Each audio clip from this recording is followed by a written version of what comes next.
માનવ મનડા ખીલાયા એ માનવ મનડા ખીલાયા એની માણે સુગંધી યોગેશ્વર ભગવાન એની માણે સુગંધી યોગેશ્વર ભગવાન તે માનવ મનડા ખીલાયા તે માનવ મનડા ખીલાયા તે વિરાટ કીધા મનને તે વિરાટ કીધા વામનને તે પાવન કીધા પામરને તે પાવન કીધા પામરને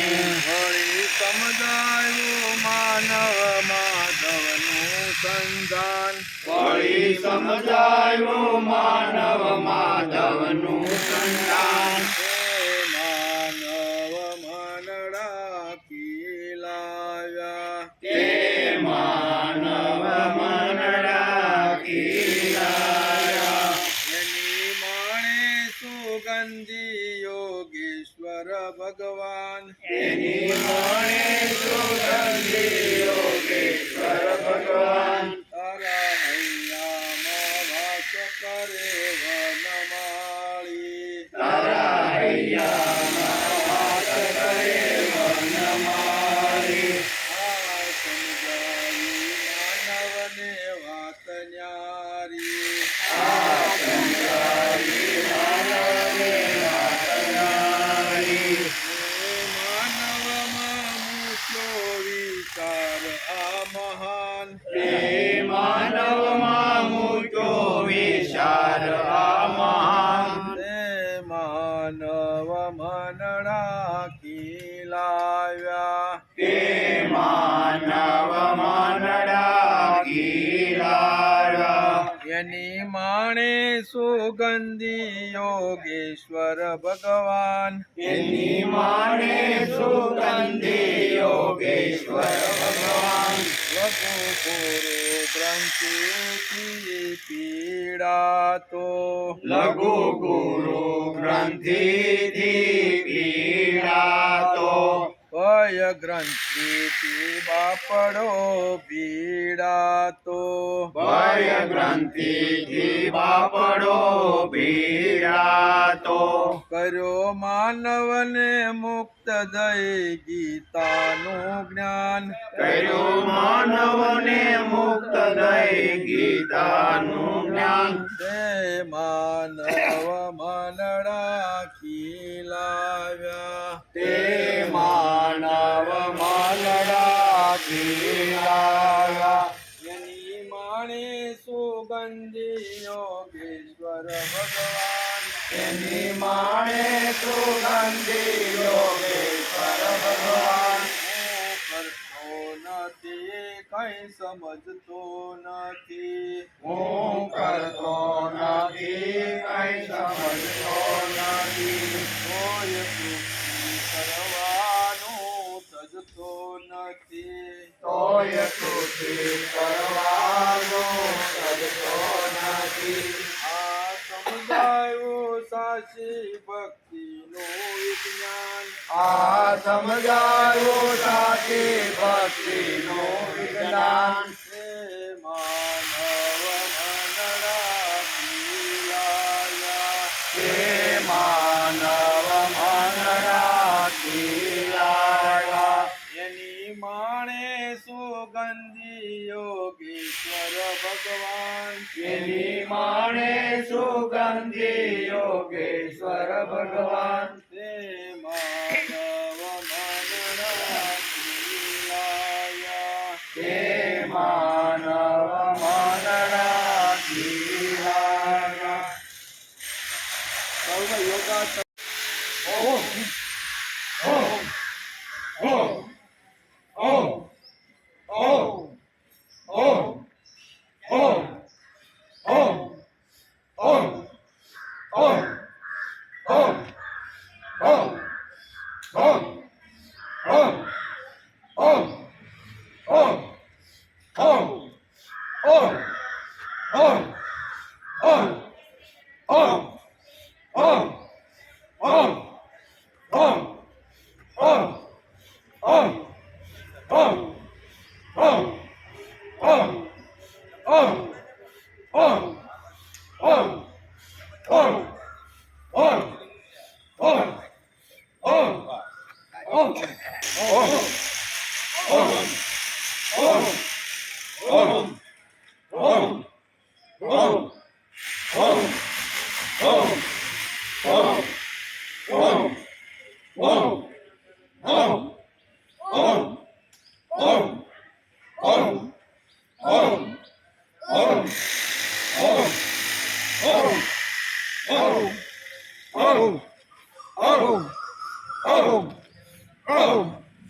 તે પ્રતિષ્ઠાય प्रतिष्ठाय સુતો દેશે પ્રતિષ્ઠાય सुतो देशे प्रतिष्ठाय સ્થિરમાસનમાત્મન स्थिरमासनमात्मना સ્થિરમાસનમાત્મન स्थिरमासनमात्मना શુચો દેશે પ્રતિષ્ઠાય સ્થિરમાસનમાત્મન सुतो देशे प्रतिष्ठाय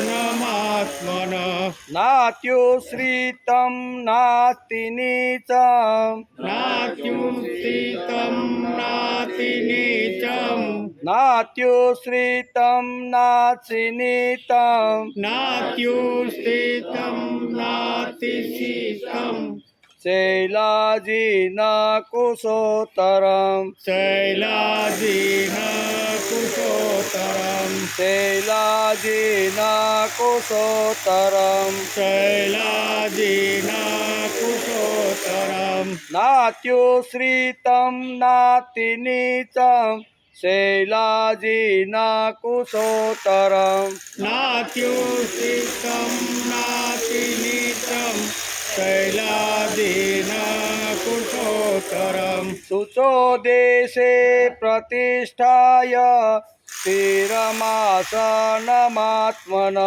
નાત્યુશ્રિતમ નાતિ નીચમ શૈલાજીન કુશોતરમ सुसौ देशे प्रतिष्ठाय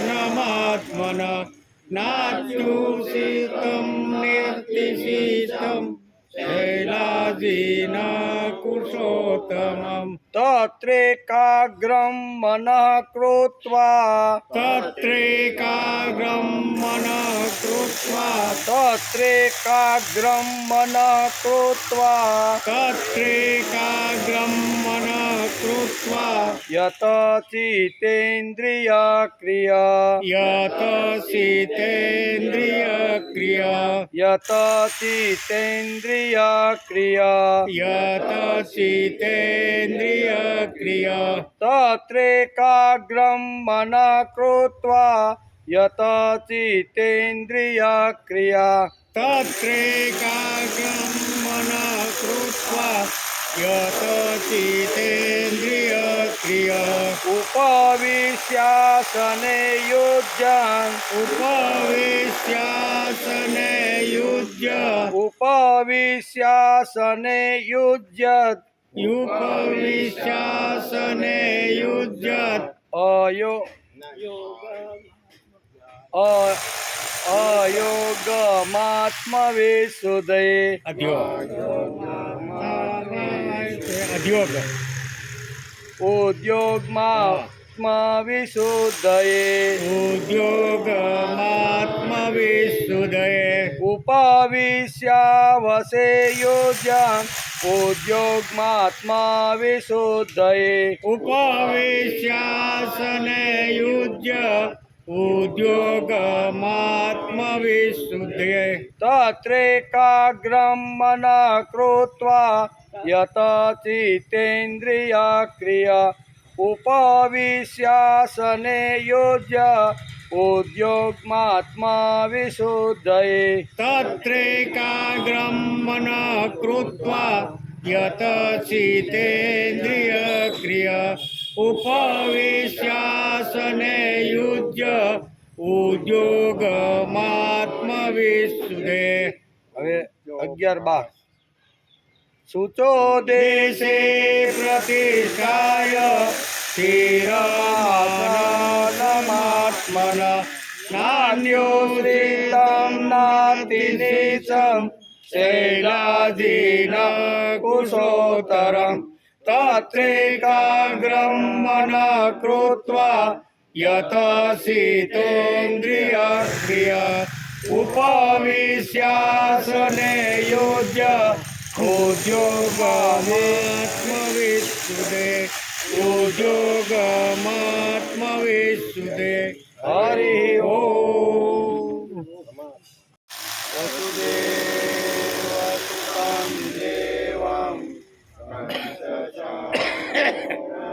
નર્દનમ દેવકી પરમાનંદમ કૃષ્ણં વંદે જગદ્ગુરુ બ્રહ્મા ગુરુર્વિષ્ણુ ગુરુર્દેવો મહેશ્વર ગુરુર સાક્ષાત પરબ્રહ્મ તસ્મૈ શ્રી ગુરુવે નમઃ. નારાયણં નમસ્કૃત્યં નરં ચૈવ નરોત્તમં દેવીં સરસ્વતી વ્યાસં તતો જયમુદીરયેત તતો જયમુદીરયેત.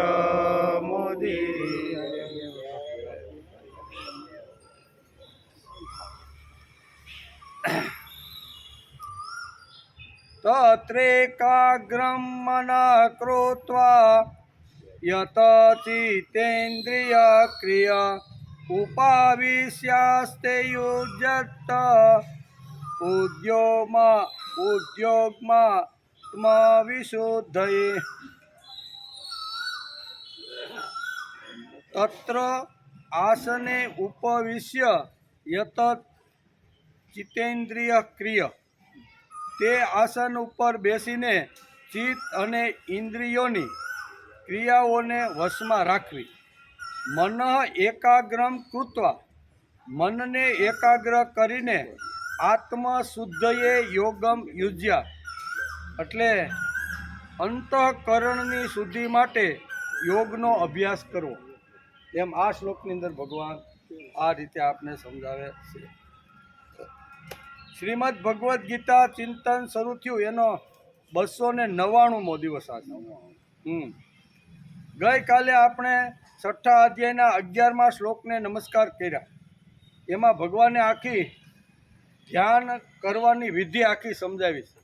કેવી રીતે બેસવાનું, આસન કેટલું ઊંચું નીચું, બરાબર. એ સરસ મજાની જ્યારે માણસ ધ્યાન ધરવા માટે ભગવાનની સામે બેસે ત્યારે કઈ કઈ વાત હોવી જોઈએ એ ગયા શ્લોકમાં એટલે કે ગઈકાલે ભગવાને બહુ સરસ રીતે સમજાવવાનો પ્રયત્ન કર્યો. પહેલાં તો પવિત્ર ભૂમિ કેવી, જે જગ્યા ઉપર આપણે ધ્યાન ધરવા માટે બેઠા છીએ, ચિત્ત એકાગ્ર કરવા માટે બેઠા છીએ, તે ભૂમિ પવિત્ર હોવી જોઈએ, શુદ્ધ હોવી જોઈએ, બરાબર. દુર્ગંધ મારતી હોવી જોઈએ નહીં એમ. તેથી પવિત્ર ભૂમિ ઉપર કે જેના ઉપર ક્રમ પ્રમાણે પહેલો દર્ભ, એના ઉપર મૃગચર્મ અને એના ઉપર બરોબર સ્વસ ઊનનું વસ્ત્ર, એમ વસ્ત્ર પાથરેલા છે. તેમજ ન ઘણા ઊંચા અને ન ઘણા નીચા એવા પોતાના આસનને સ્થિર કરવાનું, બરાબર. આ વાતો ભગવાને ગઈકાલે સમજાવી. બીજી વાત, જ્યાં ચિત્ત એકાગ્ર કરવા બેસીએ તે સ્થળ શુદ્ધ અને પવિત્ર હોવું જોઈએ. પહેલું પવિત્ર સ્થાન એટલે નિસર્ગ અને બીજું પવિત્ર સ્થાન એટલે મહાપુરુષનું સાનિધ્ય. આ બે વાતો આપણે સમજવાનો ગઈકાલે પ્રયત્ન કર્યો. સામાન્ય રીતે તો ધ્યાન ધરીએ ત્યારે ભગવાને આ વાત તો કીધી છે, પણ સર્વસામાન્ય, કારણ કે ગીતા છે ને એ સર્વસામાન્ય માનવ માત્ર માટે છે. દુનિયાના કોઈ પણ ખૂણામાં કોઈ પણ ભાષા કે કોઈ પણ સંપ્રદાય કે કોઈ પણ ધર્મનો હોય એ બધાના માટે ગીતા છે. ગીતા ખાલી હિન્દુઓ માટે કે સામાન્ય રીતે જે ધાર્મિક પોતાની જાતને સમજે છે એના પૂરતી ગીતા નથી. માનવ માત્ર માટે ગીતા છે. એટલે ભગવાને આ વાત તો સમજાવી કે જે વખતે ચિત્ત એકાગ્ર કરવા માટે ધ્યાનમાં બેસી ત્યારે પેલો દર્ભ, બરાબર, પછી એની ઉપર મૃગચર્મ, પછી એની ઉપર આવી રીતનું પવિત્ર વસ્ત્ર, ધોયેલું સ્વચ્છ કરેલું જે વસ્ત્ર હોય ને એ એના ઉપર રાખવાનું, પછી એના ઉપર બેસવાનું. પછી એ આસન એટલું બધું ઊંચું ન હોવું જોઈએ કે એના ઉપરથી જમીન ઉપર પડી અને શરીરને કાંઈ ઈજા થાય, એટલું ઊંચું નહીં. એટલું નીચું ન હોવું જોઈએ કે જ્યાં કીડી મકોડા કરડી અને ધ્યાનમાં વિઘ્ન નાખે, એટલું નીચું પણ હોવું જોઈએ.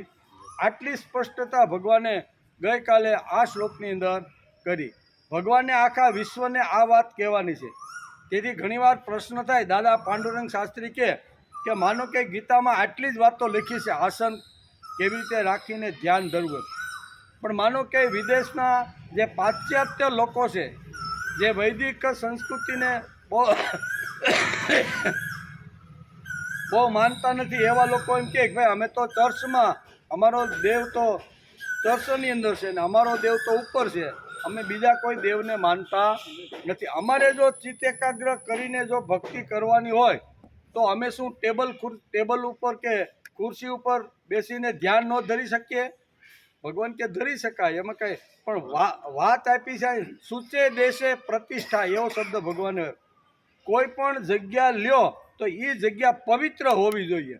એવી પછી ખુરશી ઉપર બેઠા હોય અને એ ખુરશી જો આપણી પવિત્ર હોય, મન પવિત્ર હોય, તો ત્યાં બેસીને પણ માણસ સારી રીતે ધ્યાન કરી શકે છે. દર્ભ પાથરો હોય, ઉપર મૃગચર્મ હોય, એની ઉપર સ્વચ્છ વસ્ત્ર હોય અને મન ક્યાંય આડુંહળું ભટકતું હોય અને આજુબાજુમાં ચાલુ કરી જો દુર્ગંધ મારતું હોય તો એ સ્થળ અપવિત્ર કહેવાય. કદાચ તમે આસન સારી રીતે રાખીને બેઠા છો પણ આજુબાજુનું વાતાવરણ એવું નથી કે આપણું મન ભગવાનમાં એકાગ્ર થાય. તેથી અહીંયા ભગવાનને કાંઈક આના કરતાં કાંઈક ઉપરની વાત કહેવાની.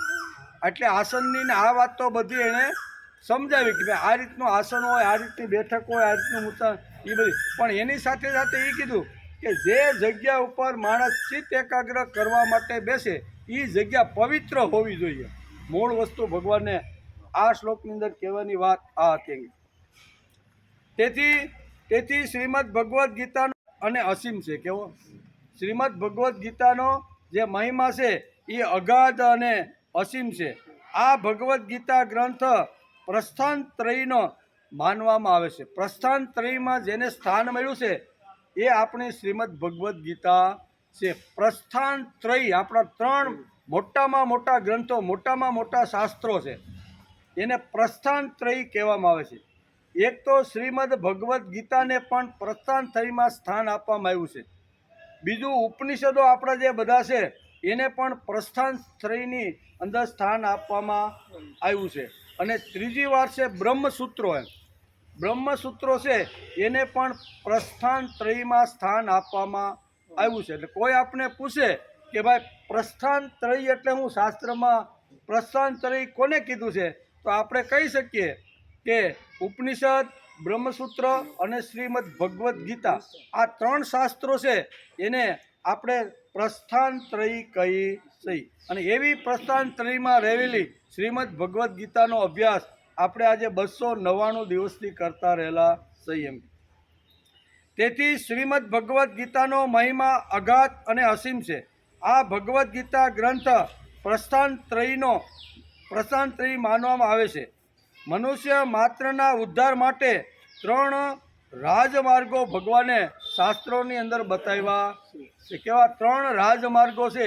એ કોઈ પણ રાજમાર્ગ ઉપર ચાલી અને માણસ પ્રભુનો લાડકો દીકરો ભગવાનના ખોળામાં પ્રભુ સુધી જઈ શકે છે. તેથી મનુષ્ય માત્રના ઉદ્ધાર માટે 3 રાજમાર્ગ પ્રસ્થાન ત્રયના નામથી ઓળખવામાં આવે છે. તેમાં જુદા જુદા રૂપે આપણે શાસ્ત્રકારોએ સમજાવવાનો પ્રયત્ન કર્યો છે. આ 3 જે માર્ગો છે ને એ 3 માર્ગોના જે સિદ્ધાંતો છે ને એ સિદ્ધાંતો શાસ્ત્રકારોએ આપણે સમજાવવાનો પ્રયત્ન કર્યો છે. પહેલો માર્ગ છે એક વૈદિક પ્રસ્થાન માર્ગ. કેવો? પહેલો માર્ગ છે વૈદિક પ્રસ્થાન માર્ગ, જેને આપણે ઉપનિષદો કહીએ છીએ. અત્યારે 11 ઉપનિષદો આપણા હયાત છે. આમ તો ઘણા બધા 108 ઉપનિષદો હતા, પણ ધીમે ધીમે આપણી કચાશને હિસાબે આપણે છોડવા લાગ્યા. એમ છોડતા છોડતા અત્યારે ક્યાં સુધી આવી ગયા? 11 સુધી આવી ગયા છે. અને 11માં કદાચ નામે ખબર ન હોય કે 11 આપણા ઉપનિષદો ક્યાં છે. ધીમે ધીમે કોઈ પણ સારી વસ્તુ હોય પણ એનો જો વ્યવસ્થિત પાછો પરંપરામાં જાળવવામાં ન આવે તો એ વસ્તુ પણ ધીમે ધીમે ખલાસ થાય કે ન થાય. પરંપરા તો માણસે જાળવવાનો પ્રયત્ન કરવો જોઈએ. તેથી એક વૈદિક પ્રસ્થાન માર્ગ છે જેને આપણે ઉપનિષદ કહીએ છીએ. બીજું એક બીજો માર્ગ છે તેને દાર્શનિક પ્રસ્થાન કહે છે. અને ત્રીજો એક જે માર્ગ છે તેને આપણે શ્રીમદ ભગવદ્ ગીતા કહીએ છીએ. બ્રહ્મસૂત્રો, શ્રીમદ ભગવદ્ ગીતા અને ઉપનિષદના આ જે ત્રણ જે વાંગમય છે ને એ આપણા બ્રહ્મ સુધી પહોંચાડનારા આ મહાન ગ્રંથો છે. ઉપનિષદના જે શબ્દો છે તેને મંત્રો કહેવામાં આવે. હવે ત્રણ ના બોલાય એને કઈ કઈ વાત કહેવામાં આવે છે એ પણ શાસ્ત્રકારોએ આપણે સમજાવવાનો પ્રયત્ન કર્યો છે. ઉપનિષદના જે શબ્દો બોલવામાં આવે છે તેને આપણે મંત્રો કહીએ છીએ, બરોબર ને? ઈશાવાસ્ય ઇદમ સર્વમ યત્કિંચિન જગત્યાન જગત તેન ત્યક્તેન ભોજિથા મા ગૃધ કસ્ય સ્વિધનમ. આજે આપણે સંસ્કૃતમાં જે બોલ્યા એને શું કહે છે? ઉપનિષદનો મંત્ર છે. એટલે મંત્રથી કોઈ પણ ઉપનિષદનો શબ્દ ઉપાડીએ એનું જો આપણે સંસ્કૃત ભાષામાં જો વર્ણન કરીએ તો એના માટે અહીંયા મંત્ર શબ્દ વપરાય છે. ઉપનિષદના શબ્દો માટે મંત્ર શબ્દ છે. અને બ્રહ્મસૂત્રના શબ્દોને સૂત્ર કહેવામાં આવે. સતુ દીર્ઘકાળ નૈરંતર્ય સત્કારા સેવિતો ભૂમિ, આને કહેવાય બ્રહ્મસૂત્ર. તો એને સૂત્રાત્મક રીતે કહેવામાં આવે છે. સતુ દીર્ઘકાળ નૈરંતર્ય સત્કારા સેવિતો દૃઢભૂમિ, આટલી વાતોની અંદર આખા વિશ્વને સમાવી લીધું એક સૂત્રની અંદર.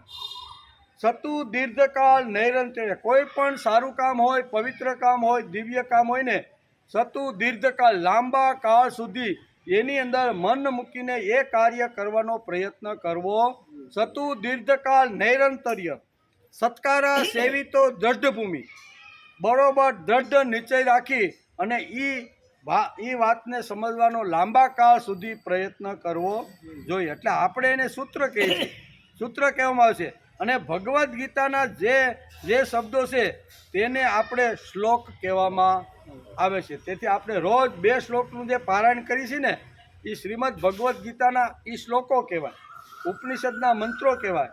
અને બ્રહ્મસૂત્રના આવે છે એને સૂત્રાત્મક આવી રીતનું કહેવામાં આવે છે. શ્રીમદ ભગવદ્ ગીતામાં શ્લોકો હોવા છતાં પણ ભગવાનની વાણી હોવાથી એ મંત્રો પણ કહી શકાય છે. નકર એને શ્રીમદ ભગવદ્ ગીતાના 700 જે શ્લોક છે ને એને તો શ્લોક જ કહેવાય. પણ અહીંયા આપણા શાસ્ત્રકારોએ એક પાંદડું વધારે ઉમેરીને એમ કહે છે કે એ શ્લોકો તો છે જ, પણ ભગવાનના મુખારવિંદમાંથી નીકળેલી આ વાણી છે, તેથી આપણે એને મંત્ર પણ બોલી શકાય. એમાં કાંઈ મંત્ર બોલી તો કાંઈ ખોટું નથી એમ કે. તેથી શ્રીમદ ભગવદ્ ગીતામાં શ્લોકો હોવા છતાં પણ ભગવાનની વાણી હોવાથી એ મંત્રો છે એ એમ પણ કહી શકાય. ગીતાના શ્લોકોમાં ખૂબ જ ઊંડા અર્થો ભરેલા હોવાથી તેમને સૂત્રો પણ કહી શકાય છે. ઉપનિષદનો અધિકારી જે જીવ છે તેમના કામની વાત છે, અને બ્રહ્મસૂત્રો વિદ્વાનોના કામની વાત છે, અને શ્રીમદ ભગવદ્ ગીતા માનવ માત્રના કામની વાત. આ બધા અલગ અલગ બ્રહ્મસૂત્ર હોય તો બ્રહ્મ વિદ્યા જેણે પ્રાપ્ત કરી હોય અને ટોચની જેની વિદ્વતાને જેની બુદ્ધિ હોય ને એવા લોકો ઉપનિષદ અને બ્રહ્મસૂત્રનો અભ્યાસ કરી શકે. પણ શ્રીમદ ભગવદ્ ગીતા સર્વ સામાન્ય માણસ માટે, બધા માટે ખુલ્લો છે.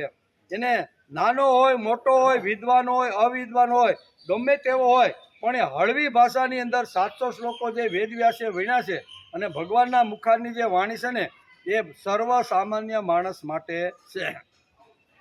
તેથી આ સર્વ સામાન્ય માટે રહેલી વાણીનો અભ્યાસ આપણે 299 દિવસથી કરતા રહેલા છે. આ અભ્યાસ કરતાં કરતાં આજે આપણે શ્રીમદ ભગવદ્ ગીતાના અહીંયા 6થા અધ્યાયના 12મા શ્લોક સુધી પહોંચ્યા છીએ. આજે 12મા શ્લોકની અંદર ભગવાન ગઈકાલે જે અહીંયા ધ્યાન ધરવા માટેના જે પદાર્થો જે સાધનો એની વાત કરી, એને આગળ વર્ણન કરતાં ભગવાન આ શ્લોકની અંદર બીજી વાત પણ એક સમજાવવા અને ઉમેરવાની વાત કરે છે. કઈ વાત છે? તત્રેકાગ્રમ મનઃ કૃત્વા યત ચિત્તેન્દ્રિયા ક્રિયા ઉપવિશ્યાસતે યુજત ઉદ્યોગમાત્મા વિશુદ્ધયે. તે આસન પર બેસીને ચિત્ત અને ઇન્દ્રિયોની ક્રિયાઓને વશમાં રાખવી, મનને એકાગ્ર કરીને અંતઃકરણની શુદ્ધિ માટે યોગનો અભ્યાસ કરવો. યોગનો અભ્યાસ કરવો એમ આ શ્લોકની અંદર ભગવાન આપને સમજાવે છે. યોગ એટલે ભગવાન સાથે જોડાઈ જવાનો અભ્યાસ, યોગાભ્યાસ જેને કહ્યું કે યોગ એટલે આપણે ઘણા સમયથી યોગને સમજવાનો પ્રયત્ન કરીએ છે. યોગનો સર્વસામાન્ય અર્થ એવો છે કે ભગવાનની સાથે જોડાઈ જવું. તેથી તે જાણે કે જે માણસ એકાંતી છે, યત ચિત્તાત્મ છે, અપરિગ્રહ થયો છે અને જેના જીવનની બૌદ્ધિક બેઠક સ્થિર થઈ છે, જે પોતાને બહુ ઊંચો કે હલકો સમજતો જ નથી, જેનામાં કૃતજ્ઞતા અને નિષ્પૃતા છે અને તે ચિત્ત પ્રસન્ન કરે તેવી જગ્યાએ આસન ઉપર બેસીને યોગનો અભ્યાસ કરવો જોઈએ. ભગવાન આગળ સમજાવતા કહે છે કે યોગના અભ્યાસ માટે આટલી વાતો ખૂબ જ જરૂરી છે.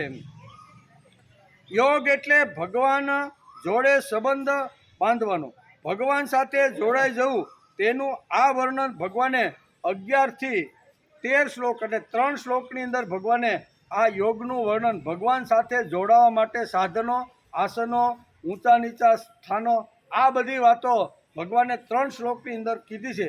એમાં એક શ્લોક આપણે ગઈકાલે જોયો, બીજો આજે એમાં જ આગળ વધતા ભગવાન કહે છે યોગ એટલે ભગવાન જોડે સંબંધ, ભગવાન સાથે જોડાઈ જવું. તેનું આ વર્ણન ભગવાને 11 થી 13 શ્લોકમાં કર્યું છે. તેનો વિચાર આપણે આજે કરવાનો છે. બરોબર ને? એનો વિચાર આજે આપણે કરવાનો છે. આપણે ઉઠીએ છીએ ત્યારથી આપણો પ્રત્યેક વસ્તુ સાથે સંબંધ થાય છે કે નહીં? અહીં ભગવાન સાથે સંબંધ બાંધવાની વાત કરે. સંબંધ તો થાય.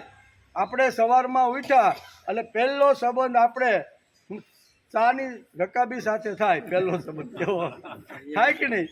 એટલે અહીં કહે છે કે આપણે ઉઠીએ છીએ ત્યારથી આપણો પ્રત્યેક વસ્તુ સાથે સંબંધ થવાની શરૂઆત થાય છે. કોઈને કોઈ વસ્તુ કે વ્યક્તિનો સ્પર્શ થાય છે, સંબંધ થાય કે નહીં? કાં વ્યક્તિનો કાં તો વસ્તુનો કોઈ આવી રીતના સ્પર્શ થયા વગર રહેતો નથી. અહીંયા યોગ એટલે સ્પર્શ થવો. કોનો? ભગવાનનો. એટલે ભગવાનનો સ્પર્શ થવો એ વાત જુદી છે, અને ઉઠ્યા પછી ચા કપનો સ્પર્શ થવો એ પણ આખી જુદી વાત છે. કપ રકાબી એટલે કે દૃશ્યમાન છે અને તેમની સાથે આપણો સંબંધ થયો છે તે સ્પર્શમાન છે, ગોચર છે. કેવો? એ તો દેખાય છે, એની અંદર ચા ભરેલી છે અને મારે પીવાની તલપ લાગી છે, એટલે આ દ્રશ્યમાન છે.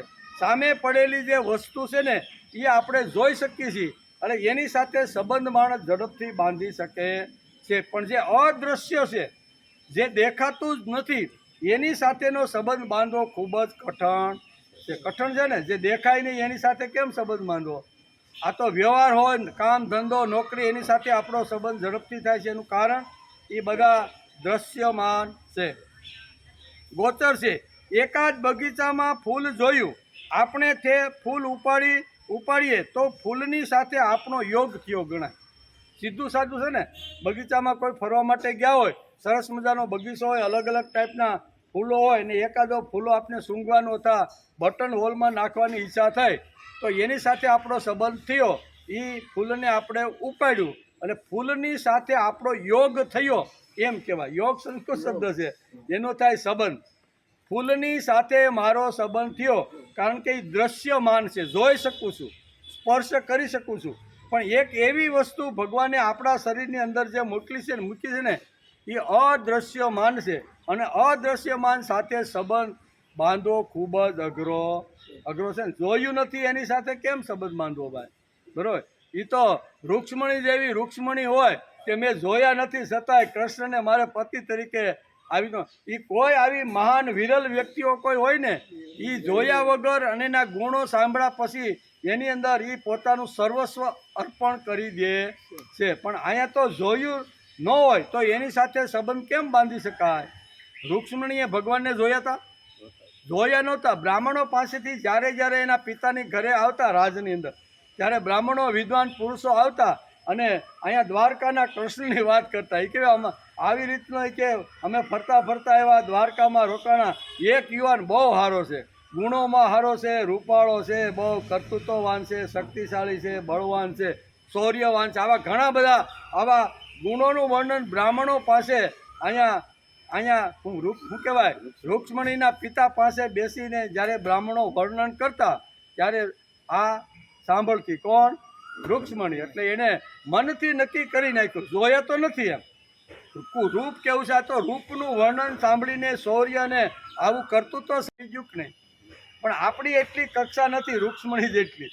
એટલે આપણે તો સામાન્ય ચાનો કપ આવે કે બગીચામાં ગયા પછી ફૂલ આવે એટલે આપણો યોગ એની સાથે સીધો થઈ જાય. અહીંયા આ 3 શ્લોકની અંદર ભગવાનની સાથે યોગ કેવી રીતે કરી શકાય એ 3 શ્લોકની અંદર ભગવાન સમજાવવાનો પ્રયત્ન કરે છે. તેથી એકાદ બગીચામાં ફૂલ જોયું એટલે આપણે તે ફૂલ ઉપાડીએ તો ફૂલની સાથે આપણો યોગ થયો ગણાય. તેના માટે કંઈ શાસ્ત્ર ભણવાની જરૂર ખરી? ગીતા વાંચવાની જરૂર ખરી? ગીતા વાંચવાની જરૂર નથી. જે દ્રશ્યમાન છે એ મને જરૂર છે, મને જોઈ છે, મને અનુકૂળ છે, તેથી એને ઉપાડે અને ઉપાડ્યા પછી એ પોતાના બટન હોલમાં નાખે અથવા સુગંધ નાખતી સુગંધ. તો એ દ્રશ્યમાન વસ્તુની સાથે સંબંધ બાંધવો સહેલો છે. એના માટે ગીતા ભણવાની જરૂર નથી, એના માટે શાસ્ત્ર ભણવાની જરૂર નથી. પણ અદૃશ્ય શક્તિ સાથે યોગ કરવો, સંબંધ બાંધવો ને એના જ માટે શાસ્ત્ર છે. શાસ્ત્ર કોના માટે છે? જે વસ્તુ જોઈ નથી બરાબર એની સાથે સંબંધ બાંધવો, આ અઘરામાં અઘરી વાત છે. પરંતુ જે દ્રશ્યમાન નથી અને જેના સ્પર્શનો ખબર પડે તેમ નથી ત્યાં જોડાઈ જવું એ ખૂબ અઘરી વાત છે. જોયું નથી, સ્પર્શનો અનુભવ થતો નથી અને એની સાથે જો આપણું જોડાણ કરવાનું હોય, યોગ કરવાનો હોય તો એ ખૂબ જ અઘરું છે. આ જોડાણ કઠણ છે, એટલા માટે યોગશાસ્ત્રની આવશ્યકતા. આ કઠણ બહુ છે એટલે જ યોગશાસ્ત્રની ખૂબ જ આવશ્યકતા છે.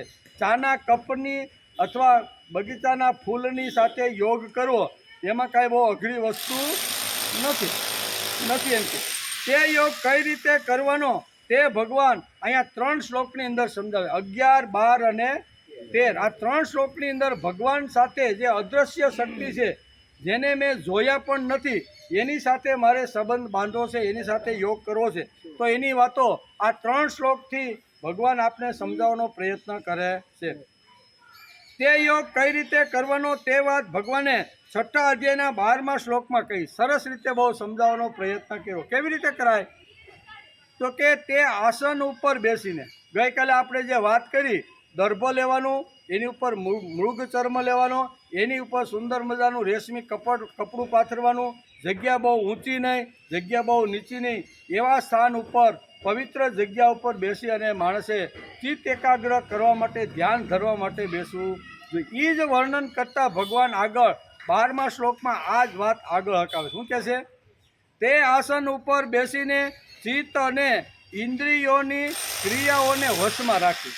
આ આસન ઉપર બેસી ગયા એટલે આપણી 5 જ્ઞાનેન્દ્રિય, 5 કર્મેન્દ્રિય અને 11મું જે મન છે ને એને સ્થિર કરવાનો પ્રયત્ન કરવો જોઈએ. આ ઇન્દ્રિયો આસન ઉપર બેઠા પછી આડી હવળી ન ભાગે એના માટે સાધકે પ્રયત્ન કરવો જોઈએ. એને જ કહેવામાં આવે છે સાધના, એને જ કહેવામાં આવે છે તપ. તેથી કહે છે કે ક્રિયાઓને વશમાં રાખી અને મનને એકાગ્ર કરીને અંતઃકરણની શુદ્ધિ માટે, કેવું? અંતઃકરણની શુદ્ધિ માટે યોગનો અભ્યાસ કરવો. એટલે આસન ઉપર બેસીને યોગનો અભ્યાસ કરવો એમ આ શ્લોકની અંદર આપણે સમજાવવાનો પ્રયત્ન કરે છે. પછી બીજી વાત છે તે આસને ઉપવિશ્ય યોગમ યુજત. આ એક શ્લોક આની અંદર આ શ્લોકમાં વાપર્યો છે. આસને ઉપવિશ્ય યોગમ યુજત. આસન ઉપર બેસીને યોગ કરવાનો છે. તે માટે ભગવાન કહે છે, શું કહે છે? આસન ઉપર બેસીને માણસે યોગ કરવાનો છે.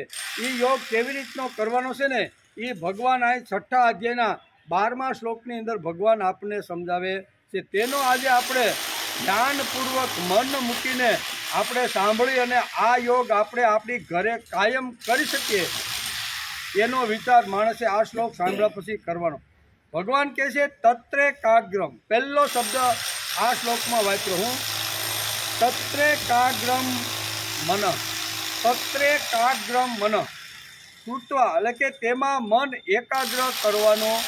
અદ્રશ્ય શક્તિ જેને મેં જોઈ નથી પણ અંતઃકરણની અંદર રહી મને ચલાવે છે, બોલાવે છે, ખાધેલું પચાવે છે, કચરો જુદો કરે છે, મને અંગૂઠાથી માથા સુધી દરેક મારી નળીઓ છે ને એની અંદર શુદ્ધ લોહી વહેડાવી અને મને જીવંત રાખે છે. એવી અદ્રશ્ય શક્તિ જે અંદર અંતઃકરણમાં બેઠી છે એનું માણસે ધ્યાન ધરવું જોઈએ. તો ઘણીવાર થાય ભાઈ જોઈ નથી તો ધ્યાન કેમ થાય? ઘણીવાર થાય ને. એટલે તો મૂર્તિ પૂજા આવી. 2 પ્રકારની ભગવાન ગીતામાં વાત કરે છે. અર્જુનનો પણ વારંવાર ઘણીવાર પ્રશ્ન છે કે ભગવાન તમે આડી અવળી વાતો કરીને મને ઊંધા રસ્તે ચડાવતા હોય ને, એમ તમારા જેવડા મોટા માણસને તો કહેવાય નહીં. હું કે પાછો બોલે હું કે મને ઊંધે રસ્તે ચડાવતા હોય ને એવું મોટા માણસની સામે વાત તો કરાય નહીં. પણ ભગવાન મારા મનમાં એક પ્રશ્ન મૂંઝવે છે. ભગવાન કે શું છે ભાઈ બોલ નહીં? એ કે તમે ક્યારેક અહીંયા નિર્ગુણ નિરાકારની વાત કરો છો, ક્યારે સગુણ સાકાર રૂપની વાત કરો છો. આ 2 પ્રકારની ઉપાસનાની વાત તમે કરો છો અને આ 2 પ્રકારના ઉપાસ્ય ભક્તો તમારા આ જગતમાં છે. કોણ કહે છે? અર્જુન કહે છે 2 પ્રકારની ઉપાસના કરી અને તમારા સુધી આવવાનો પ્રયત્ન કરનાર જગતની અંદર 2 ટાઈપના ભક્તો છે. એક તો નિર્ગુણ નિરાકારનો આકાર વગરના ભગવાનને મનની અંદર બેસીને સાધના કરનાર, અને એક સગુણ સાકાર સ્વરૂપ મૂર્તિની અંદર ધ્યાન ધરીને તમારા સુધી આવવાનો પ્રયત્ન કરે છે. આ બંને વાત તમે વારાફરતી ઘડીક આમ કાન પકડાવો, ઘડીક આમ કાન પકડાવો. આ 2માંથી એક મારા માટે શ્રેષ્ઠ કઈ વાત છે એ તમે મને સમજાવો. તમે બંનેની વાત કરો છો, નિર્ગુણ નિરાકારની વાત કરો છો, સગુણ સાકારની વાત કરો છો. બંને તમારા ભક્તો છે, પરમ તમારા આવી રીતના સુરત છે, પણ તમે આવી રીતનું કહો છો એમાંથી મારું મન અત્યારે હાલક ડોલક થઈ રહ્યું છે. ત્યારે ભગવાન કહે છે, શું કહે છે કે મયા વેશ્ય મનો એમાં નિત્ય યુક્તા ઉપાસતે શ્રદ્ધયા પરયો પેતાસ તે મેં યુક્ત તમાવત. ભગવાને કાંઈ દલીલ આગળ કરતા અર્જુનના પ્રશ્નનો સીધો જવાબ આપી દે છે કે તું નિર્ગુણ નિરાકાર અને સગુણ સાકારની વાત જો મને કરવા માગતો હોય તો મારું સ્પષ્ટ મંતવ્ય છે કે નિર્ગુણ નિરાકાર કરતાં સગુણ સાકાર સ્વરૂપ શ્રેષ્ઠ સ્વરૂપ છે. એની ઉપાસના માણસે કરી અને મારા સુધી પહોંચવું જોઈએ. તેથી અહીંયા ચિત્ત એકાગ્ર કરતી વખતે મુખ્ય વસ્તુ શું છે કે આપણી સામે મૂર્તિ સામે હોવી જોઈએ. ભગવાન ગમે ગણપતિ લ્યો, હનુમાન લ્યો, રામ લ્યો, કૃષ્ણ, જે માતાજીને જે આપણા ઉપાસ્ય દેવ હોય અને જે આપણી શ્રદ્ધા અને મનની અંદર જે બેસી ગયા હોય ને એ ભગવાનને સામે રાખવાના. અને એ ભગવાનને સામે રાખ્યા પછી એ ભગવાનના કેવા એનો તનુ એટલે શરીર ઉપર ભગવાને કેવા ઘરેના કેવું એનું આવી રીતનું તિલક, કેવી રીતની માળા, કેવી રીતના આભૂષણો ધારણ કર્યા છે ને એ 5-8 મિનિટ આંખ ખુલ્લી રાખી આસન ઉપર બેસી અને એ ભગવાનના શરીરનું શું કહેવાય અંદર મનની અંદર એ શરીરને બેસાડવાનો પ્રયત્ન કરવો જોઈએ. મારા ભગવાન છે, પૃથ્વી ઉપર ઊભા છે, ડાબો પગ આગળ છે, જમણો પગ પાછળ છે, એક હાથમાં આવી રીતનું ચક્ર છે, મજાના ઘરેણા પહેરેલા છે, બરોબર, એકદમ પીળા પિતા આવી રીતનું એક સુંદર મજાનું ભગવાનનું રૂપ આંખની સામે જીવતું જાગતું આવું ઊભું કરવાનું છે. ધીમે ધીમે એ આખું જે ભગવાનનું જે રૂપ છે, ભગવાનના જે ગુણ છે, ભગવાન જે કાંઈ છે ને એ ધીમે ધીમે મનની અંદર આવી રીતની બેસવાનો પ્રયત્ન કરે છે. પછી એવી એક સ્થિતિ આવે ભગવાનનું રૂપ ગયું, ઘરેણા ગયા, મુગુટ કેવો હતો, માથે મોરપીંછ ગયું, હાથમાં સુરીલી બંસરી છે કે એ બધું જ એક વખત જાય અને પછી ભગવાનના ગુણ અંદર મનની અંદર ઘૂમવા લાગે. રૂપ ગયું, ગુણ આવ્યા, ગુણ પણ ધીમે ધીમે જાય અને પછી એક સ્થિતિ એવી આવે કે અહીંયા પહેલી વાત આવે તનુ પૂજા, બીજી આવે ગુણ પૂજા અને ત્રીજી ટોચની જે સ્થિતિ છે એને તત્વ પૂજા કહેવામાં આવે છે. એટલે અર્જુનને ભગવાન કહે છે કે હે અર્જુન, આ જે તત્વ પૂજા છે ને એ તો શ્રેષ્ઠ જે પહોંચી ગયેલા અને એકદમ જે સિદ્ધ પુરુષો છે ને એના માટે આ વસ્તુ સીધું ડાયરેક્ટ ભગવાનની અંદર સંધાન જોડવું એ તો મહાન મોટા મોટા ઋષિઓનું કામ છે. સામાન્ય લોકો માટે તો અહીંથી શરૂઆત કરવાની. સામાન્ય જે લોકો છે ને એને મૂર્તિથી શરૂઆત કરવાની, એના ગુણ. તેથી મંગળાથી શયન સુધીના જે દર્શન આવ્યા ને શું આવ્યા ભાઈ? આપણે કાંઈ પૂર્વજો કાંઈ મૂર્ખા હતા કે આપણને આ પદ્ધતિ સમજાવીને ગયા? એણે સમજાવવાનો પ્રયત્ન કર્યો છે કે આવી રીતે દિને દિને નવમ ભગવાનના રૂપ બદલતા રહે, ઘરેણા બદલતા રહે, શણગાર આવી રીતનો બદલતો રહે અને દરેક શણગાર ઉપર મારી નજર આવી રીતની સ્થિર થાય ને તો જ મારું મન પવિત્ર થાય. આ તો ચહેરો ખુલ્લો નથી, દોડ્યા નથી, ભાગ્યા નથી. મન એક પણ મિનિટ ભગવાનની મૂર્તિ ઉપર, ભગવાનના શૃંગાર ઉપર આપણી દ્રષ્ટિ પડતી નથી. શાંતિથી ભગવાનના શૃંગારના દર્શન માણસે કરવા જોઈએ. પણ એ ગયું દોડમધામ આવી, દોડમધામ કસરત કરતા હોય ને શયનથી શું કહેવાય, મંગળાથી શરૂઆત કરીને શયન સુધી બધાની દોડધામ હાલે છે. તેથી ભગવાને અહીંયા 11મા શ્લોકની અંદર સ્થિર થવાનો પ્રયત્ન કર્યો. મનને એકાગ્ર કરી અને મનને આસન ઉપર સ્થિર કરી અને બધી ઇન્દ્રિયો ઉપર સંયમ રાખી અને માણસે એકાગ્ર થઈ અને અંતઃકરણમાં બેઠેલું જે તત્વ છે ને એનું ચિંતન માણસે કરવું જોઈએ. એમ આ શ્લોકની અંદર બહુ સરસ રીતે સમજાવવાનો પ્રયત્ન કરે છે. ચિત્ત એકાગ્ર માટે જે કાંઈ પ્રયાસો કરવાના છે તે આત્મા તો શુદ્ધએ, આત્માની વિશુદ્ધિ માટે કરવાના છે. તેથી અહીંયા એક શબ્દ ભગવાને વાપર્યો, કયો કે આત્મ વિશુદ્ધયા. કેવું?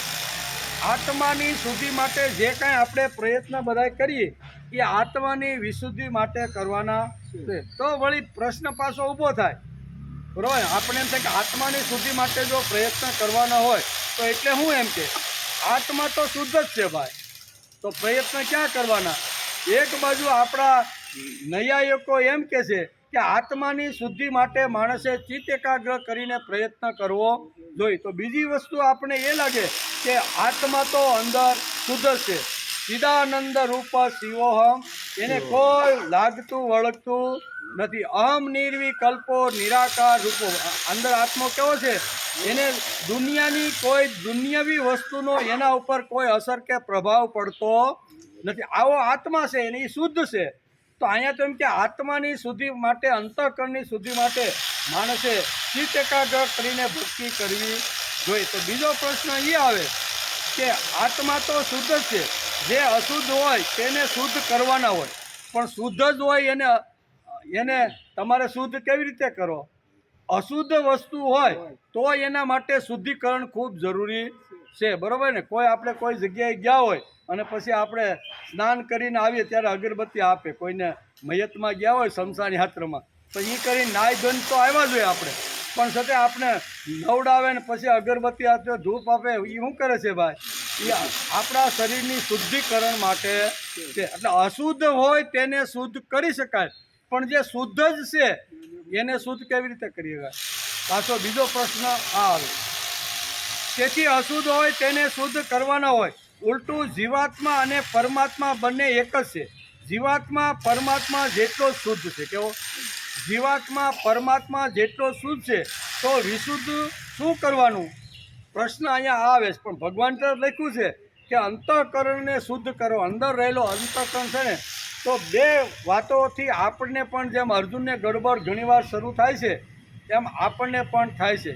કારણ કે બંને શુદ્ધ છે. જીવ અંદર રહેલો છે તે અને જીવને ચલાવનાર જે આત્મા છે તે, એ બંને શુદ્ધ છે. તો શુદ્ધ કરવાની વાત ભગવાને આ ગીતામાં તો કરી.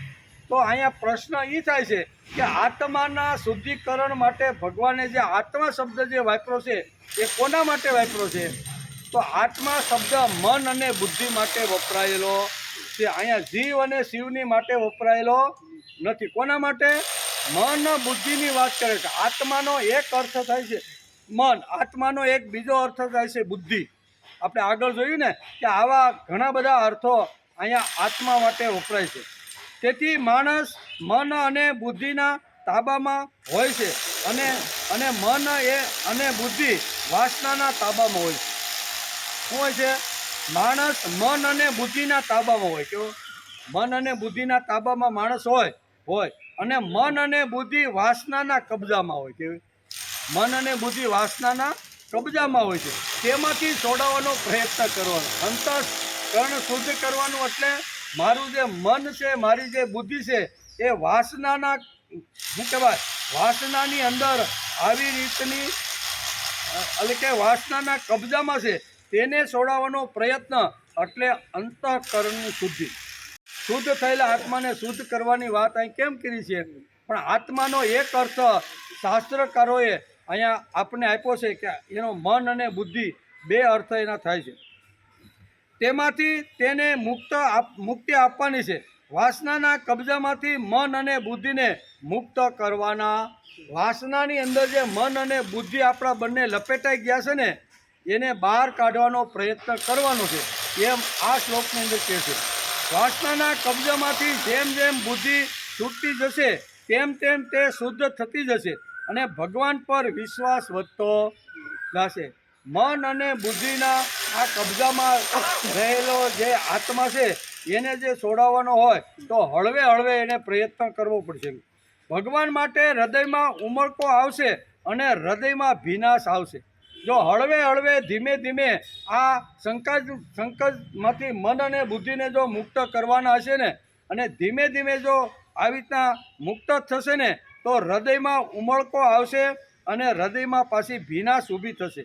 ભક્તિનો ઉપયોગ ભુક્તિ માટે નહીં પણ ભક્તિ માટે હોવો. કેવો? ભક્તિના માટે, એટલે કે ભક્તિનો ઉપયોગ ભુક્તિ માટે નહીં પણ મુક્તિની માટે કરવાનો છે. માનવી અંતઃકરણના પ્રેમનું ઝરણું સતત વહેતું હોય છે. પ્રત્યેકમાં પ્રભુ પ્રત્યે પ્રેમ છે અને તે હોય એ સ્વાભાવિક વાત છે. પછી કરી શકે કે ન કરી શકે એક વાત જુદી છે, પણ પ્રત્યેક માણસે પ્રભુ પ્રત્યે ઓછા વધતા પ્રમાણના ભાવ અને પ્રેમ તો હોય જ છે. આપણા અંતઃકરણમાંથી વહેતા પ્રેમ પ્રવાહ આડે પથરા અને પાંદડાઓનો ઢગલો જામી જાય છે. આપણે બધા ખેડૂત છે એટલે આપણે બધાને ખબર છે, ખેતી કરીને આપણે અહીંયા આવ્યા છીએ. આપણો ધોરિયો હોય, જૂના કાળમાં કોહના પાણી હતા અને 1-2 વીઘાનું માંડ પીત થાય, કારણ કે કોહ હાલે કેટલો ભાઈ, એટલે 2-3 વીઘાનું પીત થાય અને પીત કદાચ વાડીના કૂવાથી થોડુંક દૂર હોય તો અહીંયા ધોરિયા દ્વારા આપણે એ પાણીને ત્યાં પહોંચાડવાનો પ્રયત્ન કરતા હતા. 1-2 દિવસ કદાચ પાણી ત્યાં ન જાય તો કચરો ધોરિયામાં આવી જાય કે નાના પથરા અથવા ખડ ઉગે અથવા કોઈ આવી રીતના ઝાડના ખાખવા પીડા હોય, અને પછી ત્રીજે દિવસે આપણે કોહ વેતો કરી અને એ ધોરિયામાં પાણી ક્યારા સુધી જો લઈ જવાનો પ્રયત્ન કરી તો રસ્તામાં શું આડું આવે ને, કચરો આવે. આવી રીતના કાંકરા નાના મોટા હોય એને આપણે ઓવાળ કહીએ. હવે એ ઓવાળ એ આડો આવે અને પછી શું થાય, એ નીકની જગ્યાએ આજુબાજુ છલી અને આજુબાજુ પાણી જવા માંડે કે નહીં. આપણે મહેનત કરી છે, કોહ જોડી અને પાણીને બહાર કાઢવાનો પ્રયત્ન કરી છે, પણ એ આપણી નીક સુધી પહોંચતું નથી, કારણ કે રસ્તાની અંદર એટલા બધા ઓવાળિયા આડા આવી ગયા છે કે પાણી છલીને બહાર જતું રહે છે. તો ડાયો ખેડૂતો એ શું કરે, થોડું ઘણું પાણી પહેલાં જવા દે અને પછી કાટી કરે. કેવી કાટી કરતા ને, હાજરાની કાટી કરે ને એની ઉપર નાના છોકરાને બેહાડ કે ભાઈ બે જા જરી કાટ, અને પછી સરસ મજાનું આમ લીપણ થઈ જાય એવું બનાવે કે ને. તો એવી રીતે આપણા મન અને બુદ્ધિ ઉપર એટલો બધો કચરો જામી ગયો છે ને કે એને જો આવી રીતનો કાઢવાનો હોય ને તો એને રોજ આવી રીતના રોજ શાસ્ત્રનો અભ્યાસ કરાવીને બહાર કાઢવાનો પ્રયત્ન કરવો. હા, અધ્યાત્મ કાંઈ અઘરું નથી. એમ આપણે ખેડૂત માટે તો હા વહેલું, એમાં સંસારી માટે તો અધ્યાત્મ છે ને ભક્તિ તો હેલામાં હેલી હોય ને. તો જે સાંસારિક અને સામાન્ય લોકો જે જીવન જીવે છે ને એના વ્યવહારમાં નાની મોટી જે વાતો બધી આવે છે ને એમાં જ આપણું અધ્યાત્મ સમાયેલું છે, પણ આપણે સમજવાનો પ્રયત્ન કરતા નથી. આ તો આપણે ગઈકાલે હું દાદાના પ્રવચન જ્યારે વાંચતો હતો ને ત્યારે દાદાએ આ વાત કરી કે ખેડૂત જે છે ને એ વધારેમાં વધારે ભગવાનની નજીક છે. શા માટે? કે આ બધા એના અનુભવમાં આવેલી વાત છે દાદા કે કૂવામાંથી આ ખેડૂત જ્યારે પાણી કાઢે એ નીક સુધી પૂગે નહીં તો રસ્તામાં એ કચરો આવે અને કાટીનું નામ પણ લે. હવે કેટલું દાદા સૌરાષ્ટ્રમાં રેખડા છે વિતર, ક્યાં મુંબઈ, ક્યાં એની સંસ્કૃત ભાષા, ક્યાં એટલી મોટી વિદ્વતા, અને ગામડાની નાના નાના શબ્દોની પણ એને ખબર હતી કે આવી રીતનું પાણી કોઈ દિવસ નીચ સુધી પહોંચી શકે નહીં. તેથી દાદાએ કીધું કે ડાયો સમજુ ખેડૂત હોય ને એ 2-5 કોના પેલા કાઢી અને પછી ધોરિયા ચડે અને નાના છોકરાને બેહાડીને પછી કાટી કરીને ધોરિયાને સાફ કરી નાખે છે. એવી રીતે મન બુદ્ધિને જો રોજ આપણે જો સાફ કરીને તો ભગવાનનો જે પ્રેમ પ્રવાહ છે ને એ આપણા હૃદય સુધી પહોંચ્યા વગર રહેતો નથી. પણ હૃદય સુધી ભગવાનનો જે પ્રેમ પ્રવાહ છે ને ભગવાનનું ભગવાનનું જે આપણા પ્રત્યેનું જે મમત્વ છે ને એ પહોંચતું નથી. એનું કારણ કે રસ્તાની અંદર ઘણો બધો કચરો જામી ગયો છે. એ કચરાને રોજ સાફ કરી અને એ પાણી નીક સુધી પહોંચે અને આપણી ખેતર લીલું સમરીએ ને એના માટે માણસે પ્રયત્ન કરવો જોઈએ. એટલે તે પ્રેમ પ્રવાહ રોકાઈ જાય છે, કુંઠિત થઈ જાય છે. પ્રભુ સુધી પ્રેમ પ્રવાહ પહોંચતો જેમ નીક સુધી પાણી પહોંચતું નથી એમ ભગવાનનો પ્રેમ પ્રવાહ મન બુદ્ધિ સુધી પહોંચતો નથી. આપણે જાણી બુજીને પાંદડા મૂક્યા છે એવું નથી કે આપણે મૂકવા ગયા હતા એ તો કાંઈ કચરો ક્યાંકથી ઉડીને આવ્યો અને ધોરિયામાં પડ્યો. આપણે કાંઈ જાણી બુજીને કચરો કાંઈ ધોરિયામાં મૂકવા જતા નથી. કોઈ પ્રસંગ વધતા મૂર્ખાઈથી કાં તો અજ્ઞાનથી અને કાં તો અસંસ્કારથી આ ઘણું બધું આપણા જીવનમાં આવી જતું હોય છે. જેમ ધોરિયામાં આપણે કાંકરા કે કચરો નાખવા જતા નથી પણ છતાંય થાય છે કે નહીં, એ ઉડીને આવે, પવન આવે અને પવન ઉડ્યો અને એના કરતાં એમ આપણે પણ કાંઈ જાણી બુજીને આપણા જીવનની અંદર આ કચરાને ઘૂસવા દેતા નથી. પણ કુસંસ્કારથી આવે, અજ્ઞાનથી આવે, વહેમથી આવે, આવી રીતનો જો કચરો આવી ગયો હોય તો શ્રીમદ ભગવદ્ ગીતાના વિચારો દ્વારા રોજ એને સાફ કરી અને પ્રભુના પ્રેમ પ્રવાહ સુધી પહોંચાડવાનો પ્રયત્ન કરવો જોઈએ. પાણીનો ટાઈમ થઈ ગયો વારસે હજી તો કરી જ નાખો. કાંઈ નહીં, હાલો. હા, વાત ચાલે છે શ્રીમદ ભગવદ્ ગીતા અધ્યાય 6 શ્લોક નંબર 12. એમાં 11, 12 અને 13 એ 3 શ્લોકની અંદર ભગવાને અહીંયા મન એકાગ્ર કરી ભગવાનની અંદર જોડી અને ધ્યાન કેવી રીતે કરી શકાય છે એનું 3 શ્લોકની અંદર વર્ણન કર્યું છે. એમાં બેઠક કેવી રીતની હોવી જોઈએ, બેઠક ઉપર આસન કેવી રીતનું હોવું જોઈએ, ઊંચું નીચું, આ બધી જ વાતો ગઈકાલથી આપણે સમજવાનો પ્રયત્ન કરીએ છીએ. એટલે સ્થિરતા મુખ્ય વસ્તુ છે. બેઠક માણસની સ્થિર હોવી જોઈએ. તેથી ઘણીવાર આપણને થાય કે અમે તો ભાઈ ધોરિયામાં કાંઈ કચરો નાખવા ગયા નથી, આ શરીરમાં પણ નાખ્યો નથી, તો આવ્યો ક્યાંથી? તો કે ઘણીવાર કુસંસ્કારથી આવે, અજ્ઞાનથી આવે, વહેમથી આવે, ન કરવાના ધંધા કર્યા હોય તો આ બધો કચરો મનની અંદર ઘૂસી જાય છે. આપણે કાંઈ પ્રયત્ન ઘણીવાર નથી કરતા તો પણ આવી જાય. એના ઘણા બધા કારણો હોય છે. તેથી કુસંસ્કારોથી માણસ ઉલટી દિશામાં ખેંચાઈ જાય છે અને તેમાંથી બહાર નીકળવાનો એને રસ્તો સૂચતો નથી એમ કે.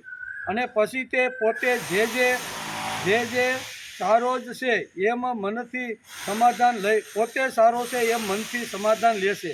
આ દુર્ગુણો છે. પ્રેમનું ઝરણું તો પ્રત્યેક પાસે છે જ અને તે પાંદડા કાંકરાથી ઢંકાઈ ગયેલું છે.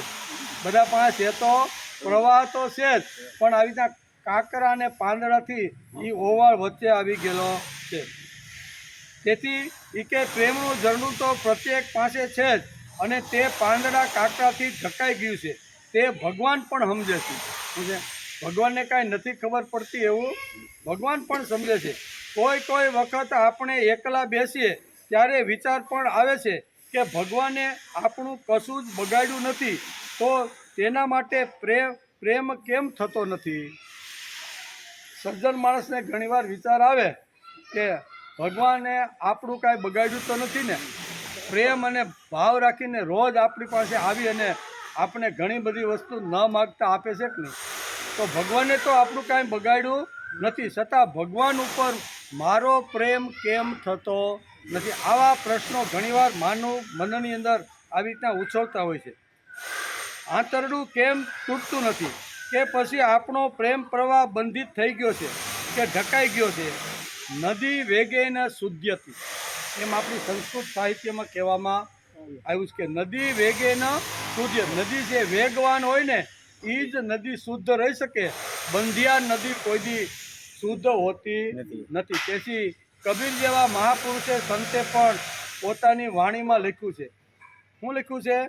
કે વહેતા પાણી નિર્મળા, બંધા ગંધીલા હોય, સાધુ જન ભમતા ભલા, દાગ ન લાગે કોઈ. આમ કબીર પોતાની વાણીની અંદર લખે છે કે હંમેશા સાધુનું જીવન પવિત્ર ક્યારે બને? તો કે હંમેશા નદીના પ્રવાહની જેમ સતત વહેતા હોય. તો બંધિયાર જો થઈ જાય, એક જગ્યાએ જો અડીંગો નાખીને બેસી જાય તો કામના છે, વાસના છે, તૃષ્ણા છે, આ હજી બાકી છે, આટલું હજી આ બાજુમાં ઓરડી બનાવવાની બાકી છે, મહેમાન આવે ત્યારે આવું થાય કે નહીં? એટલે એકવાર જો સીપીઓ નાખી સ્થિર થઈ જાય તો નાની મોટી વસ્તુ ત્યાં ઊભી કરવાની માણસને ઈચ્છા થાય કે નહીં?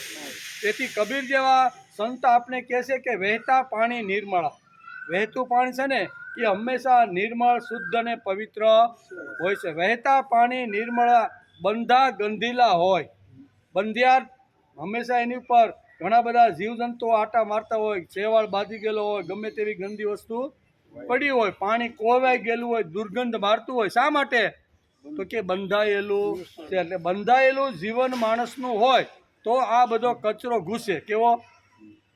અજ્ઞાન છે, વેમ છે, કુસંસ્કાર છે, એ બધું ઘૂસે ક્યારે? કે માણસ સાવ સ્થિર થઈ ગયો હોય ને કાંઈ કરતો જ ન હોય તો આ બધા શરીરમાં, જીવનમાં આવવાની ઘણી મોટી શક્યતાઓ છે. તેથી વહેતા પાણી નિર્મલા, બંધા ગંધીલા હોય, સાધુ જન ભમતા ભલા, દાગ ન લાગે કોઈ. એને ભમતો રહેલો જે સાધુ છે, સજ્જન પુરુષ છે ને, એને કોઈ દિવસ દાગ લાગતો નથી. એમ નદીમાં વેગ છે તેથી તે શુદ્ધ છે. કેવી વેગ છે તેથી શુદ્ધ છે. તેથી શુદ્ધ છે. આપણા જીવનમાં પ્રેમ પ્રવાહનો વેગ સતત વહેવો. વેગ વગરનું જીવન નકામું છે. વેગ વગરનું જો જીવન હોય તો બંધિયાર પાણીની જે હાલત થાય છે એવું આપણું જીવન બની જાય છે. તેથી માણસનું જીવન પણ વેગવાન હોવું જોઈએ. તે પ્રવાહ ખળખળ વહેતો હોવો જોઈએ. પણ આપણો આ પ્રવાહ વહેતો નથી. તેનું તે જ જીવન, કોઈ ફેરફાર નહીં. ગીતા ગમે તેટલી વાર વાંચી, ભાગવત ગમે તેટલી વાર સાંભળીએ, પણ આપણે તો હોય તેવા ને તેવા, બદલે બીજા. બરોબર ને? એટલે વહેતું જીવન ક્યારે કહેવાય? કે એકાદો સિદ્ધાંત આપણે કાંઈ આખી ગીતાને ઘોળીને કાંઈ પી શકીએ એવી કદાચ તાકાત આપણી ઋષિઓ કરી શકે. ઋષિઓ સમુદ્રને કહે ભાઈ, એ કે આ ટીટોડીના ઈંડા પાછા આપ ને કે હાથમાં અંજલીને આખે આખો તને પી જાવ. કોણે કીધું? અગસ્ત્ય ઋષિ. એ પી શકે. કહેવાનો અર્થ કે એવા મહાન ઋષિ તો આપણે નથી. આપણે તો સામાન્ય એના પગલે હાલવાવાળા સહી. એટલે માણસે વિચાર કરવો જોઈએ કે આપણું જીવન પણ ખળખળ વહેતું હોવું જોઈએ. ભલે થોડું ઘણું નાનું મોટું પણ હાથમાં ભગવાનનું કામ લઈને માણસે ફરવાનો પ્રયત્ન કરવો જોઈએ. ભગવાન આત્મા વિશુદ્ધાત્માનો આગ્રહ રાખે છે અને બુદ્ધિ વિશુદ્ધ રહે માટે માનવીએ સતત જાગૃત પ્રયાસ કરવો. આપણી બુદ્ધિ સતત જાગૃત રહે અને એની અંદર કચરો ન ઘૂસે, બરાબર ને, એની અંદર અશુદ્ધતા ન આવે, એનો માણસે રોજ પ્રયત્ન કરવો જોઈએ. તેથી શાસ્ત્રકારો કહે છે કે 4 પ્રકારના સ્નાન માણસે રોજ કરી લેવા. એ એક દિવસ કરે હાલે ને એક દિવસ રોટલો ખાઈ લીધો પછી કાંઈ જરૂર નથી એવું લાગે. એક વાગે કે ભાઈ તૈયાર થઈ ગયું, કેમ આજ મોડું થયું? સીધો અવાજ આપણે કરીએ કે નહીં? એકવાર ખાવાથી કાંઈ કાયમ માટેની ભૂખ આપણી તૃષા શાંત થતી નથી. એવી રીતે આપણા આધ્યાત્મિક ક્ષેત્રની અંદર આપણા શાસ્ત્રકારો કહે કે 4 વાતો તો માણસે રોજ કરવી જોઈએ. રોજ, એક દિવસ કરવાથી હાલે નહીં. પહેલી વાત છે સ્નાન. કેવું? રોજ સવારે ઉઠીને માણસે શરીરને વિસળી નાખવું જોઈએ. રાત્રિ દરમિયાન પરસેવો વગેરેથી અશુદ્ધ થયેલું જે શરીર છે ને એને જો પાણીથી વિસળી નાખીને તો શરીર આપણું પણ શુદ્ધ થઈ જાય કે ન થાય? એટલે પહેલું સ્નાન એ. અને પહેલું સ્નાન કર્યા પછી બીજું સ્નાન આપણું મનનું આવે. મનને સ્નાન કરવા માટે રોજ ભગવાનની પાસે 5-15 મિનિટ માટે રોજ બેસવું જોઈએ. આખું જગત ભૂલીને ભગવાનની પાસે બેસો, કાલાવાલા કરો કે ભગવાન આજથી 40 વર્ષ પહેલાં મારી સ્થિતિ કેવી હતી, માંડ 2 શેડા ભેગા થતા હતા, ભગવાન તે કેટલો મને વૈભવ આપ્યો. આ બધું આપ્યું હોય તો એને યાદ કરો. જેણે આપણને કાંઈક આપ્યું છે, કદાચ આપણું મન ભગવાનમાં એકાગ્ર ન થતું હોય તો આપણા ઉપર કોઈએ કરેલા જે કાંઈ ઉપકારો છે, ભગવાનને આપણે કરેલી જે મદદ છે ને, એ ભગવાને કરેલી મદદને યાદ કરવી. મન એ તો મન આપણું શુદ્ધ અને પવિત્ર થાય, નહીંતર આપણું મન શુદ્ધ પવિત્ર થતું નથી. તેથી 5-15 મિનિટ, અડધો કલાક રોજ બીજા કામ ભલે કરો, એનો કાંઈ વાંધો નથી, પણ પ્રભુની પાસે જે આપણા દેવતા હોય, જે સ્થાન દેવતા ભગવાનનું પૂજન કરતા હોય, એની સામે બેસવાનો પ્રયત્ન કરવો. બીજું સ્નાન, આ ત્રીજું સ્નાન મન બુદ્ધિ. પછી ત્રીજું સ્નાન આવે, પેલું શરીરનું આવ્યું, બીજું મનનું આવ્યું, ત્રીજું આવ્યું બુદ્ધિનું. હવે બુદ્ધિના સ્નાન માટે શું કરવું પડે? તો કે સારા વિચારો, સદ વિચારો એટલે શાસ્ત્રના વિચારોનું માણસે રોજ વાંચન કરવું જોઈએ. કાનની અંદર રોજ શાસ્ત્રના અડધો-પોણો કલાક માટે સદવિચારો કાનને મળે, એ આપણું બુદ્ધિનું પૂજન છે. અને ચોથું પૂજન છે અંતઃકરણની શુદ્ધિ. અહીંયા આ શ્લોકમાં ભગવાને અંતઃકરણની શુદ્ધિની વાત કરી છે. એ ધ્યાનથી થાય. કેવું? ધ્યાન ધરવાથી અંદર રહેલું જે અંતઃકરણની અંદર મન અને બુદ્ધિ જે છે ને, એના શુદ્ધિકરણ માટે ભગવાને અહીંયા ધ્યાનની વાત કરી છે. અને એ ધ્યાનને આપણે ગઈકાલથી સમજવાનો પ્રયત્ન કરતા રહેલા. તેથી એકાગ્રતાના અભ્યાસના પરિણામે માનવનું જીવન ધીમે ધીમે બદલાતું જાય. આ 4 વાતો જો રોજ કરવાનો પ્રયત્ન કરીને તો હળવે હળવે માણસનું જીવન બદલે. કે આજે વડલા હેઠે આવ્યા ને 2-5 દી સાંભળ્યું ને જીવન બદલી ગયું, એ વાતમાં કોઈ માલ નથી. હળવે હળવે બદલે. કદાચ સાંભળતા સાંભળતા જિંદગી પૂરી થાય તો આ જન્મારામાં પણ ન બદલે, પણ કરેલું કોઈ દી ફોગટ જાતું નથી. બીજો જન્મ જ્યાં હશે ને, ત્યાં આપણે શુદ્ધ અને પવિત્ર થયેલું જે મન છે ને, એ મન આપણી જોડે આવવાનું. એટલે ત્યાંથી આપણો વિકાસ શરૂ થાય છે. અધૂરું જ્યાંથી હોય ત્યાંથી લખવાની શરૂઆત થાય ને. જૂના કાળમાં અત્યારની જેમ વોટ્સઅપ ઉપર આપણે કંકોત્રી મોકલીએ એવો જમાનો આજથી 50 વર્ષ કે 40 વર્ષ પહેલાં હતો નહોતો. હાથથી લગ્ન હોય તો અઠવાડિયા 15 દી પહેલાં બધાને બોલાવે, ભણેલા થોડાક ઘણા હોય ને એને બેહાડે, બધાને એક પોસ્ટકાર્ડ આપે અને એક નમૂનો તૈયાર કરે બ્રાહ્મણ પાસે. એ નમૂનો તૈયાર કરીને એ બધા 60, 70, 80 કે 100 પોસ્ટકાર્ડ લખવાના હોય ને, એ બધા લખતા જ નહીં આપણે હાથથી લખેલા કે અમારે ત્યાં શુભ પ્રસંગ છે, આ તારીખે જાન આવે છે અને આ તારીખે જવાની છે, તો સપરિવાર અમારા શુભ પ્રસંગમાં તમે હાજરી. આમ કરીને આપણે ટપાલ લખતા કે નહીં, કંકોત્રી લખતા કે નહીં. એ જમાનો એ કાળમાં હતો. સમજો કે રાતના 11 થયા છે, 9 વાગ્યાના બેઠેલા છે, બધા લખતા લખતા ઘણા થાકી ગયા છે અને ઘણું બધું અધૂરું રહી ગયું. હવે અધૂરું રહી ગયું હોય તો પછી બીજે દિવસે સાંજે જ્યારે બેસે ત્યારે શું કરે? અધૂરું હોય ત્યાંથી શરૂ કરે કે નવેસરથી? માનો ટપાલ લખતા લખતા અડધે સુધી પહોંચી ગયા ને પછી કે ભાઈ હવે બહુ થાકી જા, આંગળી કામ કરતી, હાલો કાલ વાંધો, કાલ કરશે એમ કે ઉઠીને બધા જાય કે નહીં. બીજે દિવસે રાત્રે 9 વાગે પાછા ભેગા લખવા થાય ત્યારે શરૂઆત ક્યાંથી કરે?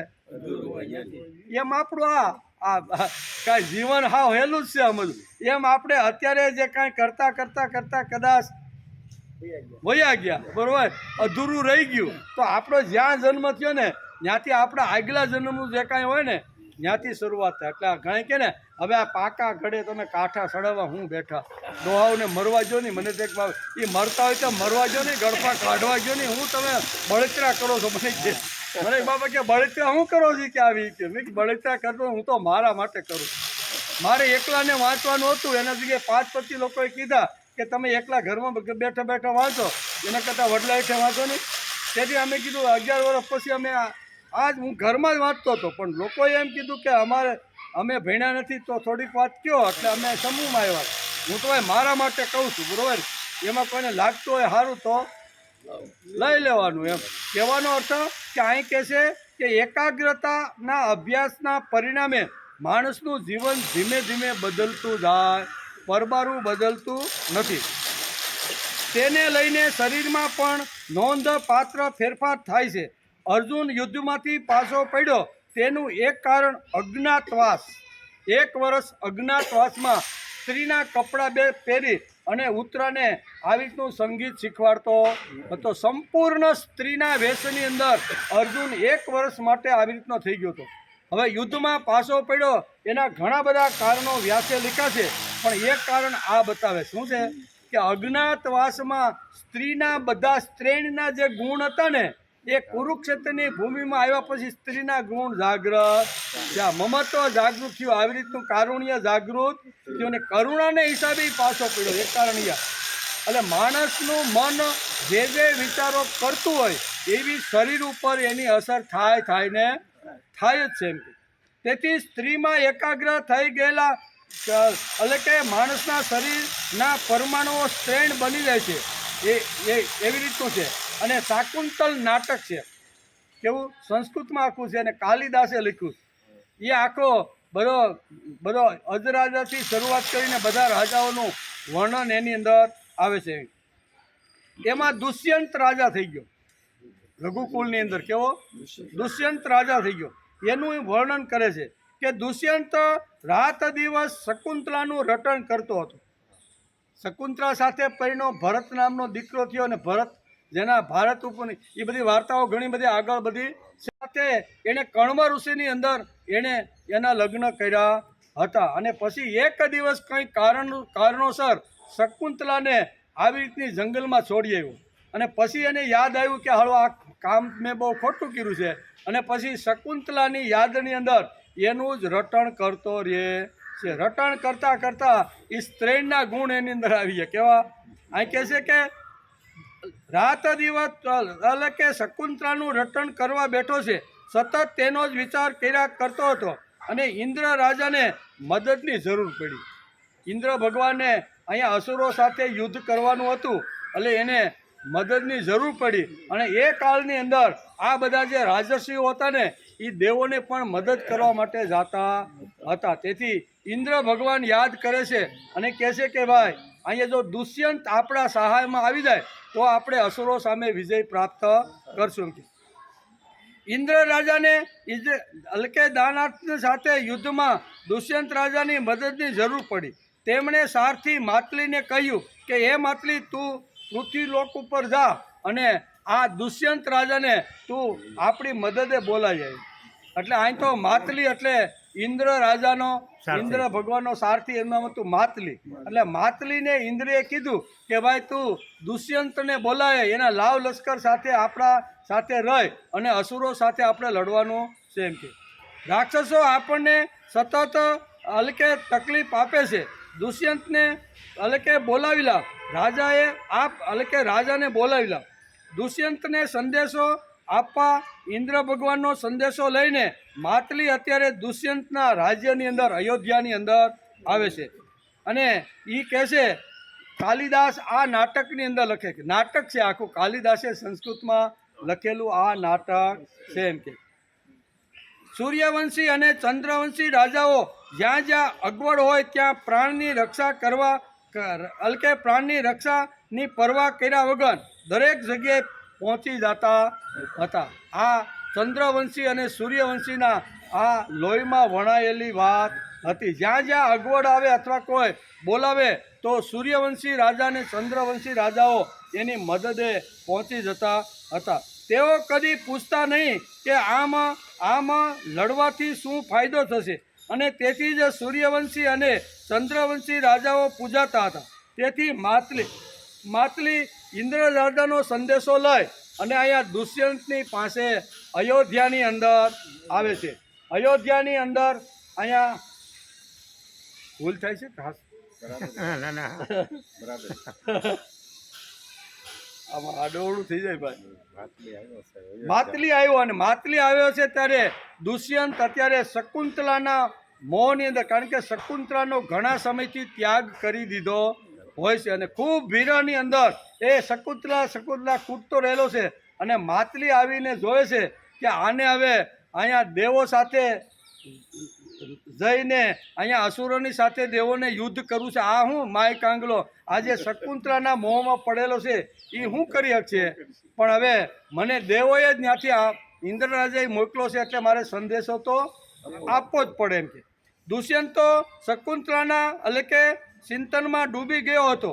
તેને જોઈને માતલીને લાગ્યું કે સ્ત્રીનું ચિંતન કરતો આ શ્રેષ્ઠ રાજા ધનુષ્ય પણ ઊંચકી શકે કે નહીં તેની એને શંકા છે.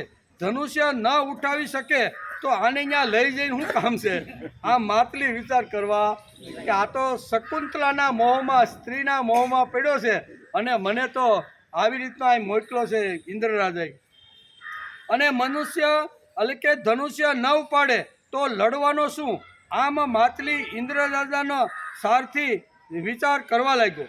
શકુંતલાના વિચારથી ચિંતનથી દુષ્યંત તેના શરીર ઉપર પણ તેની અસર પહોંચી ગઈ છે. આ વાત ચાલે છે કે માણસ જેનું ચિંતન કરે ને એ ચિંતનના ગુણો એ શરીરની અંદર આવી રીતના આવી જાય છે. તેથી શકુંતલાના વિચારથી ચિંતનથી દુષ્યંતના શરીર ઉપર તેની અસર પહોંચી ગઈ હતી.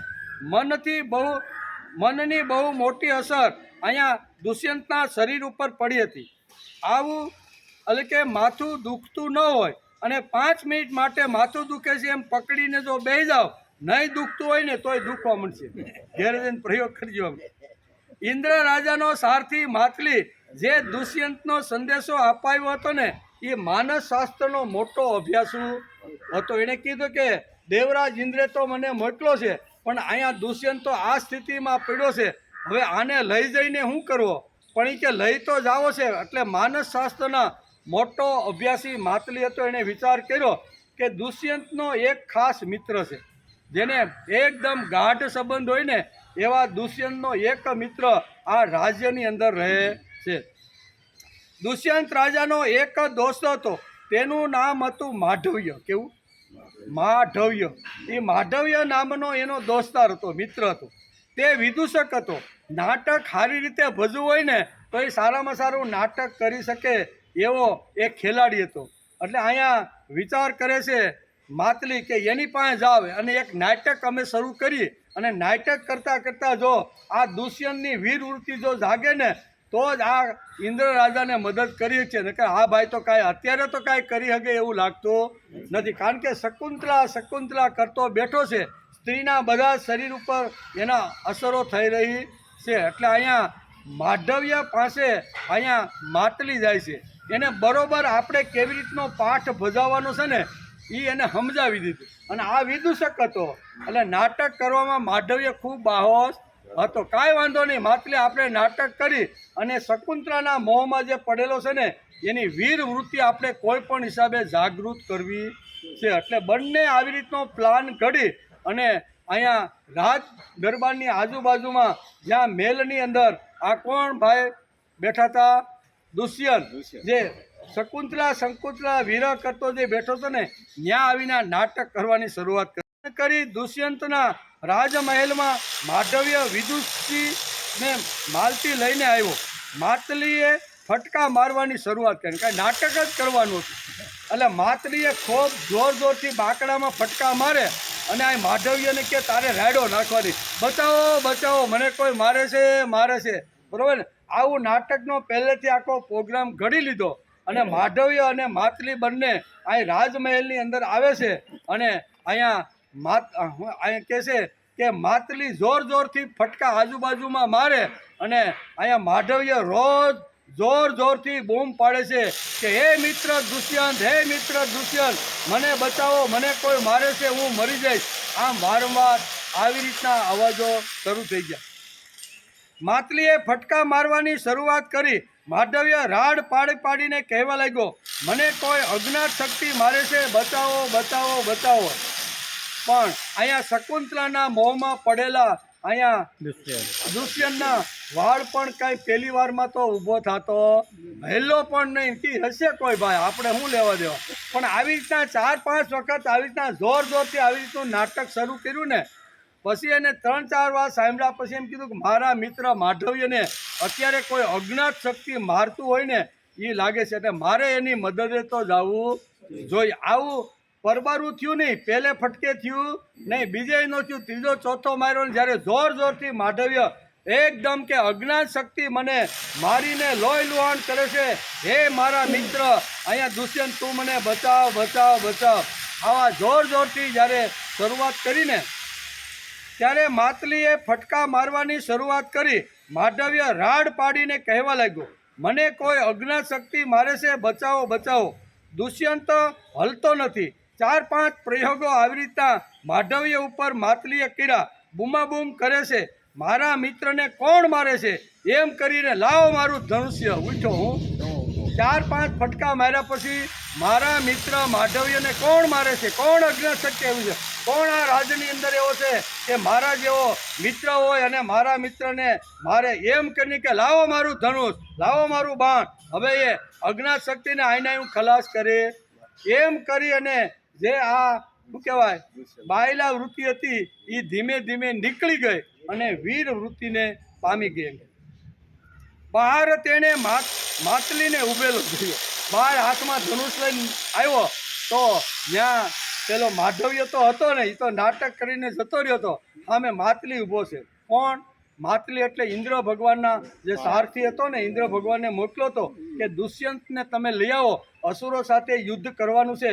આવા રાજાઓ આપણી સાથે હોય ને તો સહેલાથી આપણો વિજય પ્રાપ્ત થાય. આ બધી વાતો છે. તેથી બહાર તેણે માતલીને ઉભેલો જોયો. દુષ્યંતે માતલીને પૂછ્યું, તું અહીં શું કરે છે ભાઈ? એનો મિત્રનો સારથી હતો એટલે એણે પૂછ્યું, તું અહીં એકલો શું કરે છે? બહાર એટલે કે તું એકલો શું કરે છે?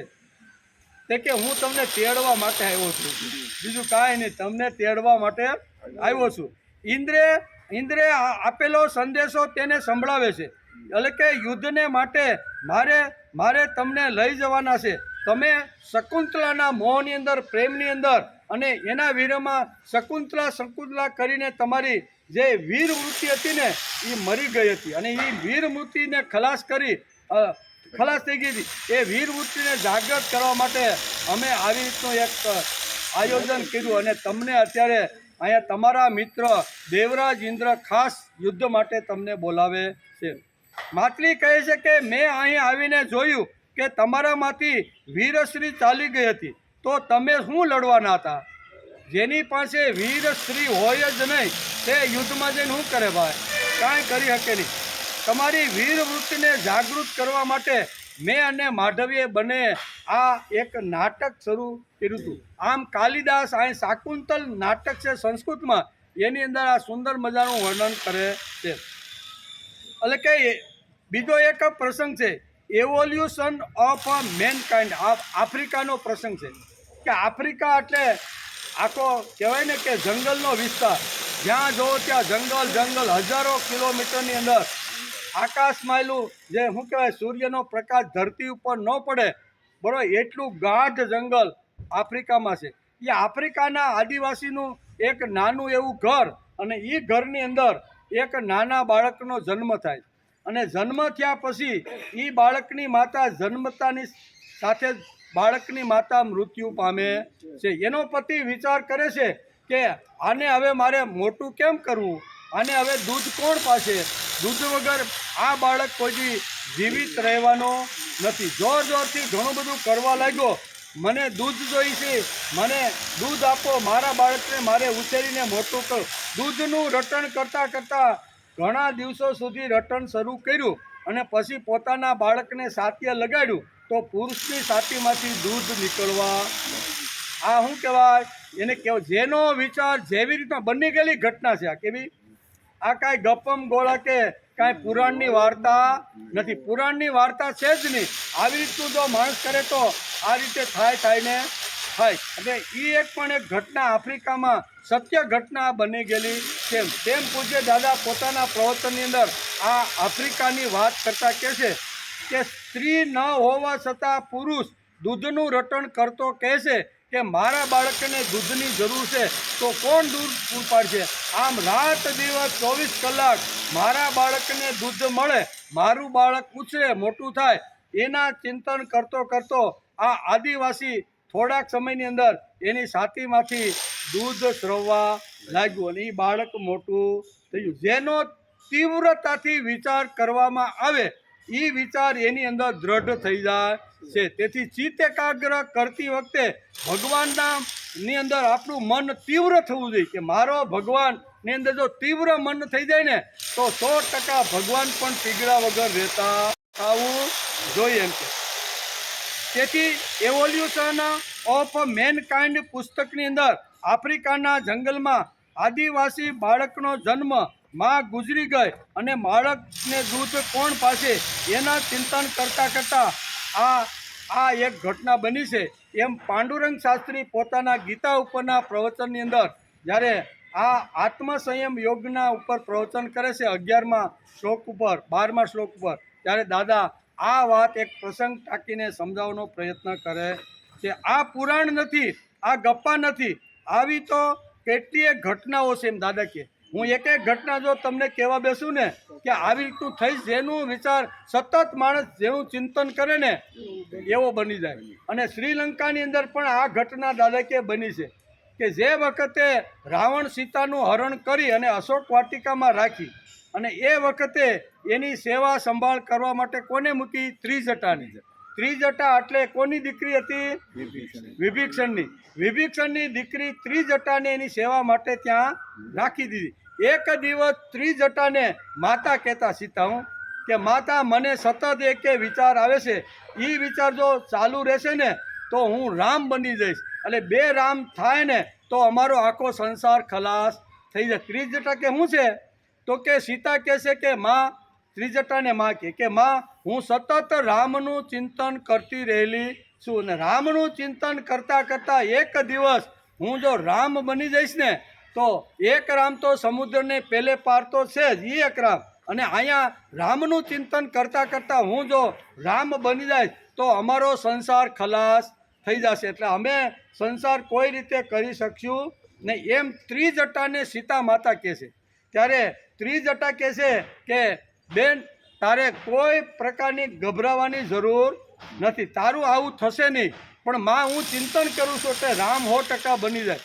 ત્યારે અહીંયા ત્રિજટા કહે છે કે તે તું જેમ અશોક વાટિકાની અંદર રામનું સતત ચિંતન કરે છે એમ સમુદ્રને પેલે પાર રામ તારું ચિંતન કરતા રહેલા છે. તેથી રામ ત્યાં સીતા બની જાય, તું અહીંયા રામ બની જાય, એટલે તમારો સંસાર કોઈથી ખંડિત થશે. આ ચિંતનમાં તાકાત છે. તેથી ભગવાને આ 3 શ્લોક અહીં ચિંતન માટે લીધા છે. કેવા? કે માણસ જો એકાગ્ર થઈ મન બુદ્ધિને એકદમ સંયમિત કરી અને મન જો ભગવાનની અંદર 5, 15, 20 મિનિટ જો એકાગ્ર કરવાનો પ્રયત્ન કરે તો આપણું મન પણ ભગવાન બની જાય છે. ભગવાન જેવું આપણું મન બની જાય અને ભગવાન જેવું એકવાર મન બન્યું એટલે એ મન આપણું શુદ્ધ અને પવિત્ર બની જાય છે. પવિત્ર થયેલું મન જે છે ને એ ભગવાનને બહુ ગમતું રહેલું છે. તેથી આ 3 શ્લોકની અંદર આ વાત કરે છે. તેથી આ પુરાણ નથી, આ ગપ્પા નથી, આવી તો કેટલીય ઘટનાઓ દાદા કે મેં વાંચી છે, સાંભળી છે, અનુભવી છે. હવે તે છે મૂળ વાત તીવ્રતમ ચિંતનથી શરીરના પરમાણુઓમાં ફેરફાર થઈ જાય. શરીરની અંદર રહેલા જે પરમાણુ છે ને એ તીવ્રતમ જો આવી રીતની હોય ને તો શરીરના પરમાણુઓ પણ ફરી જાય છે, એમ આ શ્લોકમાં કહેવાનું છે.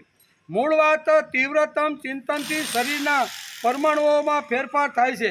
જગદીશનું ચિંતન કરનારના તેમાં એકાગ્ર થનારના શરીરમાં કેવો ફેરફાર થાય છે તે આ 3 શ્લોકની અંદર ભગવાને સમજાવવાનો પ્રયત્ન કર્યો છે. 11, 12 અને 13 3 શ્લોકની અંદર ભગવાનનું ચિંતન કરતાં જીવ કેવો પોતે જ અહમ બ્રહ્માસ્મિ થઈ જાય છે એનું ભગવાને 3 શ્લોકની અંદર વર્ણન કર્યું છે. 2 શ્લોકને આજે આપણે પૂરા કર્યા, 11 અને 13ના શ્લોકની અંદર પણ ભગવાન આ જ ચિંતન કરતાં સુંદર મજાની વાત કરે છે. એ પણ અઠવાડિયા પછી, બરોબર ને? કેટલા પછી?